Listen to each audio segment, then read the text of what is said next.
안녕하세요. 경제 전문 변호사 김나기입니다. 지난 영상에서는 보이스피싱 범죄의 처벌 수위와 유무죄를 가리는 핵심 요소들에 대해서 설명을 해드렸는데요. 최근에 보이스피싱 범죄로 유죄 판결이 선고되는 사례들을 보면은 피해자들에게 피해금을 변상하라고 함께 판결이 내려지는 경우가 있습니다. 즉, 형사처벌만으로는 끝나지 않는다는 것이죠.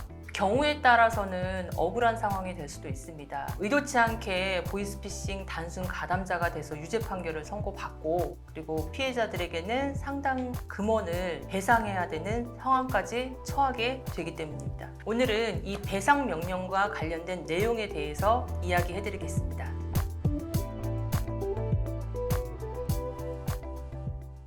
보이스피싱 범죄에 대한 법의 판단은 갈수록 엄격해지고 있는데요. 이 범죄에 연루가 될 경우에는 사기 방조, 전자금융거래법 등의 위반 혐의가 적용될 수 있습니다. 사기죄의 경우에는 10년 이하의 징역 또는 2천만 원 이하의 벌금에 처해질 수 있다라고 지난 시간에 말씀을 드렸었죠. 그런데 여기에서 그치는 것이 아니라 배상 명령까지 내려지는 경우가 추세입니다. 그럼 배상 명령이란 무엇일까요? 배상명령 제도란 쉽게 말해서 형사재판에서 유죄 판결이 선고되는 경우에 판사가 손해배상까지 배상을 하라라고 명령을 하는 것입니다. 민사소송은 형사소송과 달리 별도로 소송을 제기해야 되기 때문에 시간과 비용이 발생하는데 소송 촉진 등에 관한 특례법 제25조에서는 범죄 행위로 발생한 직접적인 물적 피해 등에 대해서 손해를 배상할 수 있도록 규정을 하고 있습니다. 별도의 민사소송을 제기하지 않고서도 손해를 배상받을 수 있는 것이죠.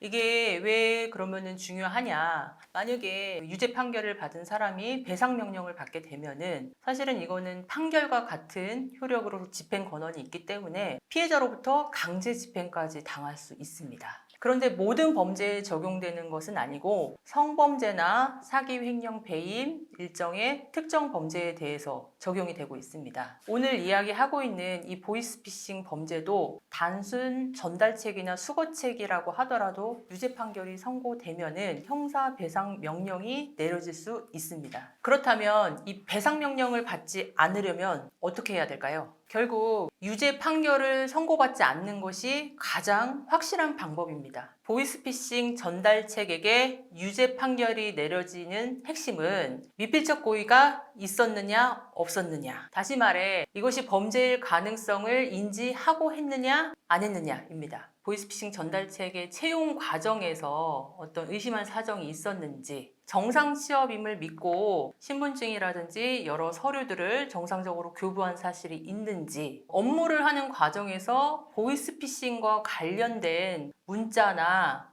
카톡을 주고받은 사실들이 있는지, 나이가 많지 않고 사회적 경험이 거의 없다라는 점들을 적극적으로 주장한다라고 하면은 무죄를 받을 수 있습니다. 아무래도 이 보이스피싱 범죄는 계획적이고 그리고 대규모로 조직적으로 이루어지고 있습니다. 주범을 잡아야 하는데 사실상 현실적으로 주범이 잡히지 않는 경우가 많고, 보이스피싱 범죄를 근절시키기 위해서는 결국에는 지금 이 전달하는 전달책이나 수거책들에 대해서 엄중한 처벌을 하면서 조금이라도 의심할 사정이 있으면 하지 말아라 라는 게 어찌 보면은 처벌이 다소 무거운 이유 중에 하나이기도 합니다. 하지만 그렇다고 해도 억울하게 의도치 않게 범죄에 연루되는 경우도 상당수 있습니다. 이런 경우에는 법원에서도 이 죄의 유무를 신중하게 판단하는 경향이 있기 때문에 범죄에 연루되었다고 하더라도 지레 겁먹고 포기하실 필요는 없고 초기부터 적극적으로 대응하시기 바랍니다. 오늘 영상의 키포인트 하나, 보이스피싱 범죄 전달책은 형사처벌뿐만 아니라 형사배상 명령까지 받을 수 있다는 점, 전문 변호사의 도움을 받아 초기부터 고의성과 개연성이 없음을 주장하여 무죄를 입증할 것.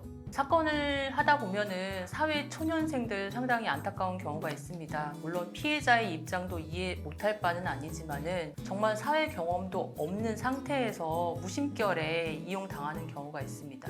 그런 경우에 은행 거래도 막히고요. 취업도 사실 좀 불투명한 상황이 되기도 합니다. 이런 상황이 오지 않게끔 항상 의심 한 번 더 하시고 주의를 기울이셨으면 좋겠습니다. 오늘 영상이 도움이 되셨다면 구독, 좋아요 눌러주시고 보이스피싱 관련하여 궁금한 사항이나 도움이 필요하시면 댓글이나 전화번호로 문의 주시기 바랍니다. 지금까지 법률사무소 청내의 대표 변호사 김나기였습니다.